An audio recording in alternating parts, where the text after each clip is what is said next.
మేము 10వ తరగతి చదివి ఆఖరి పరీక్షలు కొద్ది రోజుల తర్వాత రాస్తామనంగా మా సార్లు ఫేర్వెల్ డే ఫంక్షన్ అని పెట్టిర్రు. ఆడ మా దోస్తులు ఇంకా సార్లు అందరూ గుడి తృప్తిగా తిన్నాం. అటు ఇంకా సార్లు చెప్పిన బతుకు ముచ్చట్లన్నీ శ్రద్ధతోని విన్నాం.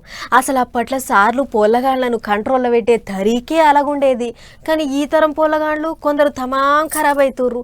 వాళ్ళను కొంతమంది సార్లే చెడగొడుతుర్రు. ఇగో అందుకే చదువుల మంత్రి గట్టినే సీరియస్ అయ్యిండు. ఎప్పుడు చూడు నిమ్మలంగా కనిపించే ఏపీ చదువుల మంత్రి లోకేష్ అన్న కన్నెర చేసిండు. ఎందుకంటే మన్యం జిల్లా కురూపం మండలం నీలకంఠాపురం సర్కార్ బడి అల్క తక్కువ డాన్స్ లేసిన ముచ్చట ఏర్కున్నదే కదా. ఆగోగా ముచ్చట్ల మంత్రి సారు అధికారుల మీద శానగరమేండు. చదువు చెప్పే పంతులంటే ఎంత బాధ్యతగా ఉండాలి ఏం కథ. అసొంటిది కొంచెమైనా సోయ లేకుండా బళ్ళే గసొంటి పిచ్చిపాటలు పెట్టొచ్చునా?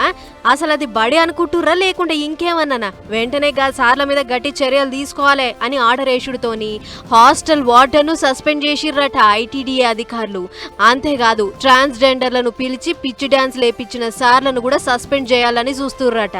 ఆయన పొల్లగాండ్లకు మంచి తావల పెట్టేది పోయి గింత అల్క తక్కువ పాటలు ఏమిటికి పెట్టినట్లు చదువుకునే పొల్లగాండ్లకు అవి ఏమిటికి అక్కడికి వస్తే ఈసొంటి సార్లు పొల్లగాండ్ల తలరాతను ఎట్లా మారుస్తారు అని చాలా మంది చాలా రకాలుగా అనుకుంటుర్రు.